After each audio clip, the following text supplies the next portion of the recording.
So all of a sudden, I realized that I need to go through the hard with them, even though my hard looks different than theirs. Having those parallel experiences allow us to connect with one another and cheer each other on when we're doing the things that are hard for ourselves.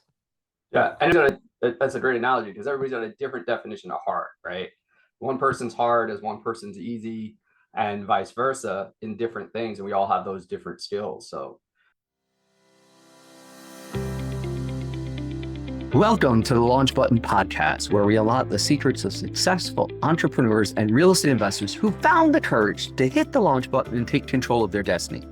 Join me, Hugh Zaretsky, best-selling author, seasoned real estate investor, and serial entrepreneur, as we dive deep into inspiring stories and invaluable lessons that will empower you to break free from the ordinary and pursue your true passions. Are you feeling trapped in a job that drains your passion and leaves you yearning for more? Are you ready to accelerate your business and our real estate investing to take it to the next level? It's time to ignite your dreams and embrace the limitless possibilities that life has to offer.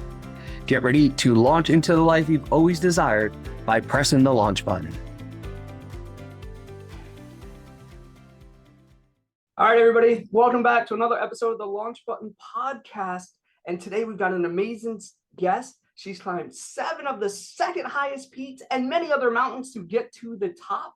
But it all starts somewhere. And we talk about launching your business. Well, she not only launched her business, she launched her career. She launched all the way to the top of 7 of the highest peaks and is now not only doing that for people, she's sharing her story.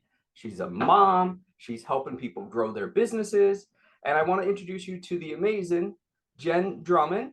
So everybody give her a big round of applause and hit the hearts and likes in the chat. Woo! So Jen, you started as a mom. So tell us the story from the beginning and how your life changed, because we never know where that situation or things going to come from that projects us into the next part of our life. Yeah. So my story starts with graduating from college and taking a job in finance. I worked for a company for a few years and then ended up having enough courage to start my own firm. Definitely a little bit rockier start than I anticipated, but things worked out in the end for sure. And then I was at that age where it's time to start having babies. So I started to hire myself out of a job so I could be home with the kids. The kids kept me entertained, and then all of a sudden they went to school all day long, and I didn't know what to do with my free time. And I kept telling myself, you know what? Once they get to college, I'll get back to me. But right now, I'm just in the season of motherhood, and this is what it looks like. And then I say, luckily for me, because I'm alive, I got into a car accident in 2018 that should have killed me and didn't. And that really woke me up to living again and saying, no, there's no need to put life on hold. I'm allowed to do me and the kids and other activities. So what does that look like? So 2019 became the year of the bucket list and me making a list of things I wanted to do, see, and experience. And on that list was climb a mountain. And that went from climbing a mountain to climbing Everest to setting a world record. And you got inspired by your son, if I remember I correctly, right? yes. So I was training to climb a mountain named Ama de Blanc. And during COVID, all of a sudden my game plan was put on hold and I was homeschooling my children. And one day my son was struggling with his math homework. So I did that parent pep talk. We do hard things. You've got this. And he looked at me and he goes, if we do hard things, why are you climbing a mountain called I'm a Dumb Blonde instead of a real mountain like Mount Everest? And I thought for a second, I'm a dumb blonde. I'm de blonde, honey. Not I'm a dumb blonde, but thank you. Finish your homework. And it's those little things in life, right, that sort of sit in the back of our brain and eats away a little bit. Because for those of you guys listening, Jen is blonde on there, and she's also now goes by Mountain Barbie. Yes. Right. And which mountain was it where that you brought the solar pack up so that you could? Yeah, so when I went to Mount Everest, I was like, man, I'm going to be on that mountain for a while. I need to wash and dry my hair. So I need to bring my hair dryer. And I brought a solar powered battery that would run my hair dryer. And because that solar power needed sun, I couldn't dry my hair in my tent like I thought. I had to dry my hair out in front of everybody. And they quickly nicknamed me Mountain Barbie because I'm the only person that I know that has brought a hair dryer to Mount Everest. Yeah. And we know lots of people that have climbed Mount Everest and never had that experience. So you're setting all sorts of new standards and new ability for people. And so having lived through that car accident and sitting back and reprocessing things. For me, it was 9/11. For you, it's that car accident where afterwards you start to process all the things. And what was one of the biggest things that shifted for you mentally to be like, I'm going to go do this. I'm going to go take the action that most people are afraid to take? Because that's what you've done, right? Everybody says, I want to climb a mountain. Or we know lots of people that want to climb mountains and they just never do. What was that change because of that trauma? Yeah, I think it was the before and after in the car accident. After the car accident, I realized more so than even before that my kids are watching everything I do. And if I'm just going through the motions of life and checking boxes, that's what they're going to do. And so I need to start really living and doing my life in parallel with them. They might not want to do homework. I may not want to train. They might not want to eat healthy. I might not want to eat healthy, right? So all of a sudden I realized that I need to go through the hard with them, even though my hard looks different than theirs. Having those parallel experiences allow us to connect with one another and cheer each other on when we're doing the things that are hard for ourselves. Yeah, and that's a great analogy because everybody's got a different definition of hard, right? One person's hard as one person's easy, and vice versa in different things, and we all have those different skills. So definitely Well, mountaineering. definitely. And for like some of us, right, I can do hard physical feats all day long. Hard conversations, that's my hard, right? Like telling somebody that they need to pick up their game at work or like they need to make some changes or they're going to have to find a new position or things like that. That's hard for me. But physical challenges, you can give me all day long.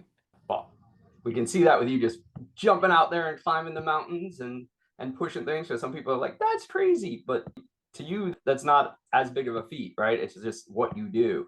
And that also comes with training. I think one of the biggest things people see is they don't see the time, energy, and effort that is put in behind the scenes. I think you said you trained over 1,000 hours to climb Everest. Is that correct? It is. And like it's even funny. I'm thinking today. So today I set my alarm clock for 4:30 in the morning. And my alarm clock went off. And when it went off, I'm like, gosh, I wish I remembered why I set my alarm for 4:30 today. I think I can go back to bed. And then like when I was turning to maybe like hit my alarm off, I saw my Go Ruck backpack.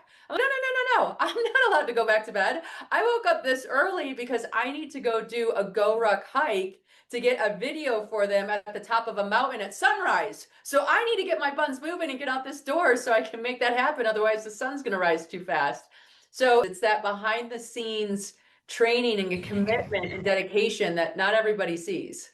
And I think that's a great example right there. I think a lot of people are like, no, I need to take breaks, and more people need to commit themselves to more things. Because if you weren't committed this morning, you would have rolled over and gone back to sleep, right? If you didn't have something, and we see this with lots of people when they're like, oh, I'm going to take some breaks, I need to recharge and do all those things. Sometimes we need to do more, commit ourselves more, or obligate ourselves more, and then we get more stuff done because we actually have an obligation to do that. Oh, definitely. I didn't have a choice another day this week to make that hike happen. So I had to do it this morning.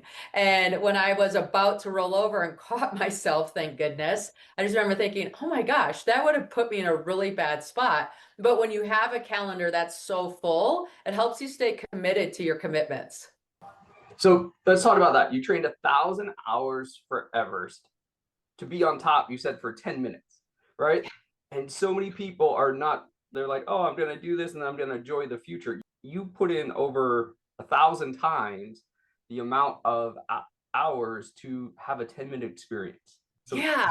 Like that was such a like eye-opening experience for me. And I still keep it on speed dial in my brain because I don't know what I was thinking when I started climbing Everest, like how long I would hang out at the top or what it would look like or whatever else. But when we got up there and we took photos and the Sherpa was like, okay, it's time to go down. I just remember thinking, no, I'm not going down. I've only been here for 10 minutes. He's like, no, no, no, we have to go down. Your oxygen's going to run out. It's really cold up here. We need to go down. You don't live at the top of the mountain. And I just remember like hiking down that day saying, oh my gosh, we always keep our eyes on those like summits and the goals that we're setting, and we want to get there so bad. But then once we're there, you don't get to stay there. You have to come down. And when you come down, you realize our lives are lived in the moments in between the summits. And if you can't figure out how to make those moments exciting, entertaining, inspiring, you're going to miss the point of life. I think that's a great point right there. Yeah. Say that again for everybody, because for everybody listening. Just like I'm letting you guys all know today, our lives are lived in the in-between moments. We set goals, we have summits that we have our eyes on, but we never get to live at those locations. We get to touch them, we get to experience them, but then we need to come home and we need to start over and chase something new. So just remember those mundane moments in the in-between, that's where your life is lived and created. So making sure that those are fun and inspiring to you are super important. And you do a great job of that. I know I've flown into, like, I first met you at the Final Percent Network with Greg, and you were there sharing your story and your book to everybody. And make sure you guys hop on Amazon and grab Jen's book. We'll have a link down below in the podcast and everything like that for everybody. But from right there, you had that energy. You were always excited, enjoying the moments, and you were busy, you were running about, and there were other speakers there and other people there as well. And they weren't having as much fun. And so I know you and I connected over that. Some of them were like upset they were there. They're like, I don't get this. And you were just like, let's just enjoy the moment. And then I flew into Utah and it was like, hey, Jen, what are you doing? And you were like, oh, I'll drive down for a minute. Like we had like a 10-minute, and that's how we planned today, was just that reconnection, and sponsored you for one of your mountain climbs through the Final Percent Network, right?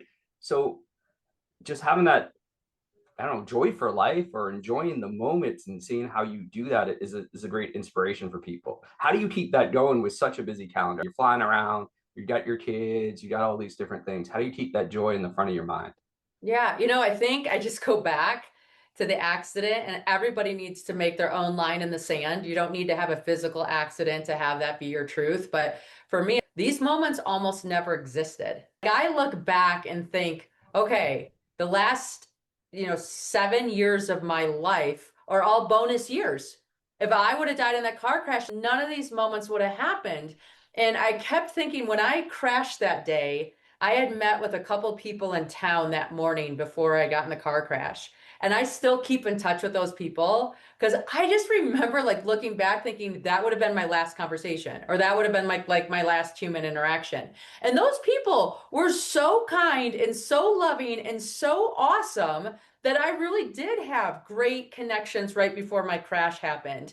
And now I think if somebody else was in my shoes, was their interaction with me one of those moments where like, man, at least Jen believed in me or got me lit up or like had this energy that was contagious, because that's what I want to leave people feeling about me. And so then it just like makes me check in with myself, and am I being energetic? Am I being the person that I want to be remembered as in this moment right now?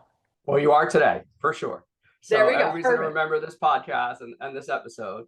So with that, and being such an inspiration, especially for women entrepreneurs as they're pushing through things. What's your message for women that are like, do I got to choose career or family? Because you have both, right? And you've I been able to both. do that and been able to build that as a single mom and be able to do those things. So what's your inspiration for our women listeners out there? Yeah, it's hard, right? So I'm not going to discount the level of difficulty it is to balance it all. And it doesn't look like balance in the moment. You have to zoom out a little bit to see the balance. For me, for example, when I know I'm going to be gone on a climb for 10 days, the time before I leave for that climb is very heavily into my family. Because when I'm gone on the mountain, I don't get any family time. And then when I come back, I'm very heavily invested into my family. So if you looked at that calendar for the month, it would look really healthy. But if you took that calendar by each week might not look healthy based on what that schedule was. So I am very intentional about my calendar. When I started doing calendar audits, and knew that I was going to be doing a calendar audit, that held me accountable and kept me honest on making sure that I'm doing stuff with my kids. And it doesn't have to be always activities that they want to do, to be honest. A lot of it is driving them to soccer practice, or I'm going to do homework with somebody, or I'm going to take somebody out to breakfast before school. And sometimes it is, hey, I haven't got to spend time with you. I need to go do this hike. We're going to do it together. And so then I'll just put weights in my backpack to make the hike harder for me, but still productive for us to spend time together. And being out in nature is a great way for you guys to connect as well, right? Just being out there and Definitely. enjoying the time. We had that with our Wyoming retreat, just getting out there and being able to do that. So tell us, you were like, hey, you want to do this climb? You went for sponsors. So the final percent and Greg and our team stepped up. And then you were on the climb and had to make a tough decision. And this is one of the things we talk about in life, in business, in family. And you even said it, like those hard conversations are one of the hard things for you to do. There you are on the mountain. You're so close to reaching the peak, and yet then you have to make a tough call. So tell us a little bit about how that went down. Yeah. Okay, so I had sponsors for this climb. Thank you, the Final Percent community, because you guys were a part of this in a big way. And I just remember thinking, oh my gosh, my guide got sick from altitude sickness, has to be helicoptered off, and my expedition is done. And before it was just me that I had to report to. Now I need to report to all these people that are like, she's going to take our flag to the top and blah, blah, blah, blah, blah. And I'm like, I can't follow through on that because like the guides won't let you. You're not allowed to go without your lead guide. They have rangers up there and they kick you off the mountain. And I wasn't allowed to fly off the mountain. I had to hike off the mountain. And so at that point, it's in my power to make the most of the circumstances I have here. Right. And so the circumstances I had at that time were I had a junior guide that didn't quite have the experience that I had in the mountains. And so I kept thinking to myself, how do I use my power and make this the best experience based on the current circumstances? And how do I represent these brands that were with me from start to finish on this product? And so, for example, the final percent, right? Like it's that last percent. How do we show up? What do we do? What does that look like? And so for me, it wasn't summiting this time. But for me, it was making sure that all the other people on the mountain were supported, right? So I needed to go down, but I had band-aids and somebody else had blisters. So I left the band-aids with that person. I needed to go down, but I had a lot of extra fuel and snacks. I gave those to everybody on the mountain still and said, here's the teams that are sponsoring me. We want you to go to the final percent. This is what it's going to look like for you. And then I realized since I had more experience than the junior guide, the best thing I could do is prepare her so in the future she would be able to be a lead guide. And so I could give her tips and stand in my power and say, here's what you could do in the future. Here's what this looks like, or here's what a person would typically need in this spot. And so while I didn't get the summit that I thought I was going to get, I still had success. And I think that's a big part of when we're taking on these pursuits. If we don't get the ending we want, that doesn't mean we don't get the ending we need. And it doesn't mean we don't get to have impact. And you learned a ton from that, right? You learned a ton from Did. that, and you were able to help people. And so take it from a negative to a positive. I think oftentimes people just see the negative of not reaching the goal versus all the things they learned on the journey or what they created along that. And like you said, in between the peaks, because you didn't get to the peak, but in between the summits, there was all those opportunities for growth. And that's just a great way of turning it around. And I'm sure that junior guide is going to be thanking you for many years. Right? I mean, like, here's an opportunity. How do we make this the best memory for them? Because maybe it's not the best memory for me, but that doesn't mean I don't get to play a role in somebody else's experience and help them through that piece. And the funny thing is when you do climb mountains, you take photos with the flags that you climb with before the summit, because more often than not, the summit is this brutal windstorm of gray. You don't even get these beautiful images that you think you're going to see. So I did make it to the edge of the world. I did get some great photos. So we're like celebrating those pieces. Well, and that's a great analogy for people, right?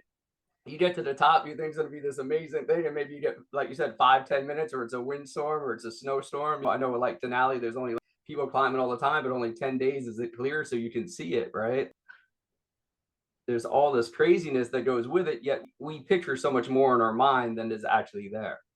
Yeah. And I think a lot of people have that in business. They view it as such a smooth, right, climb to the top, where it's really that entrepreneur roller coaster, up and down peaks, up and down valleys, wanting to quit, just like a climb where you're going through that emotional roller coaster. So how do you handle that emotional roller coaster throughout the climb? Because there's now altitude sickness, for those of people that don't know, can happen at any point to anyone. You're talking about the lead guy that's probably climbed that mountain thousands of times, and yet this one time just hits them.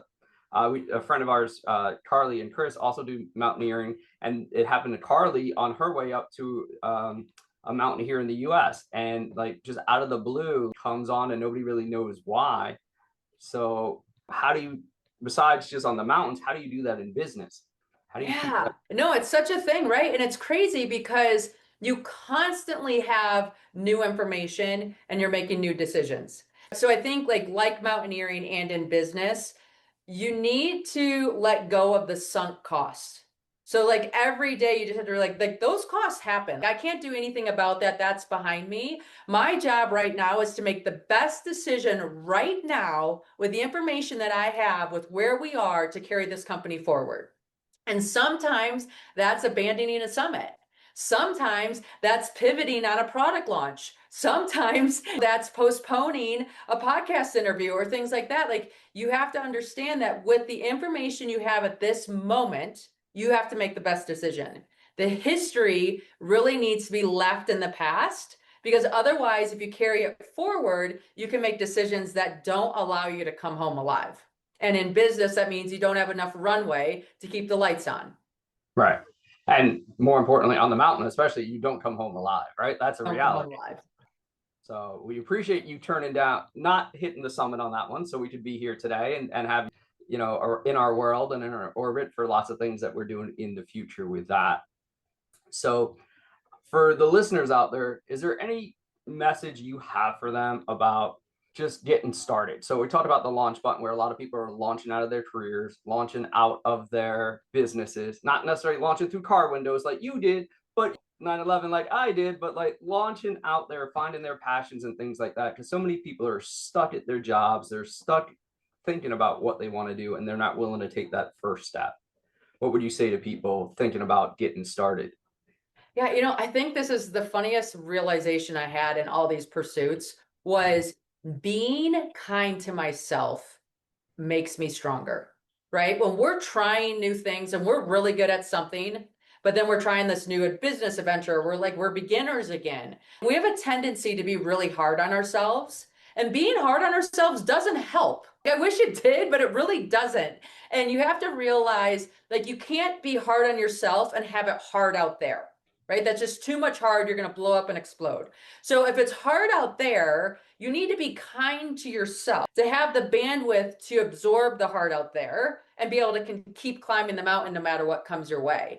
So I think the biggest thing I take away personally for myself, and I carry it into every day, I'll start talking negatively about myself. I'm like, that doesn't help. What can I say that's kind to myself that gives me that strength to continue to climb this mountain? And what does that look like or sound or feel like? And then I start leaning into that. And so if you're a new person that's launching something new or trying something different or like taking that leap of faith, you have to be your biggest cheerleader and you're on duty 24/7 because the world's hard without you adding to it. Yeah, these 6 inches know how to like get you down real fast, right? They know all the weak spots. Yes. So yeah, being kind to yourself is a huge tip for people out there, because everybody expects to be great at whatever they try new as adults for whatever reason. We never think we got to like learn how to walk again, but we really do. And so that's a great message for everybody out there. So in a couple minutes, we're going to hop on to the Inside podcast. And in there, we're going to talk about Jen has a special ritual that she does when she brushes her teeth along the same lines of being kind to yourself. So everybody's going to get a chance to hear that in there. And Jen, I know you're traveling the country, you're doing different events, you're speaking, you're training people, you've got programs coming out, different things like that. What's your favorite part of the new world that you've created? What's your favorite thing to do? What do you enjoy doing? I love when I'm not inspiration, I'm transformation, right? I love it when people get excited about what I say and raw, but even more so when I get the message that they did something with it and their life changed. Like maybe they lost that weight or they had a great speech or they applied for the promotion that they didn't think they were ready for. Or just like when they actually act on the things that we talk about, there is no greater thank you. That's awesome. So right along, we talked about CDAs, consistent daily actions lead to the success. Them taking the steps and then achieving the goal is what really gets you motivated. Because I consider you an athlete. Like you may not have grown up as an athlete, but you totally got that athlete mentality like we all do in sports. It's like, okay, it's cool. You keep practicing, but you got to hit that goal. You got to take that action to win. And I totally see that in your eyes, like light up on that part of it. You get really excited about those things, seeing people actually win. And Jen's a great coach from the sidelines, or pushing you off the mountain, so to speak, to get you to where it needs to be, because she can be tough when she needs to be, just like she does with her kids, to get you to reach that summit.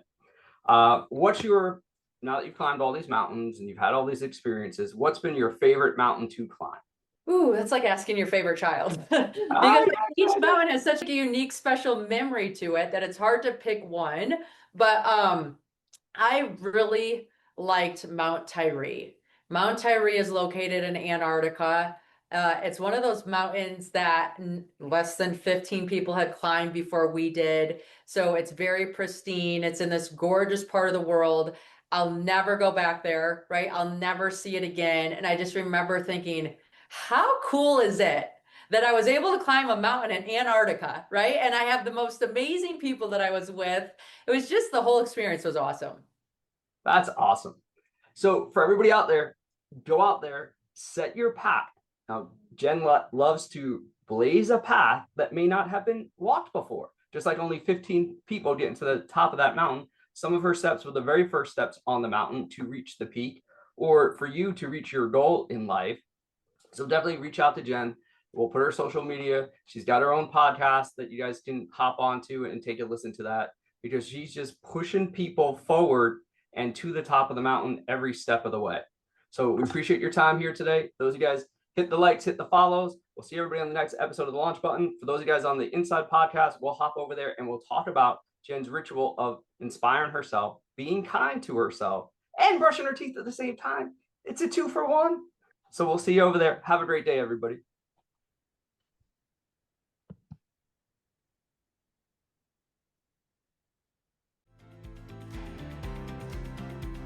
Thank you for joining us on the Launch Button Podcast, your gateway to unlocking your true potential and pursuing your passions. Don't let the journey end here. For more empowering insights, valuable resources, exclusive content, and free giveaways, visit www.thelaunchbuttonpodcast.com.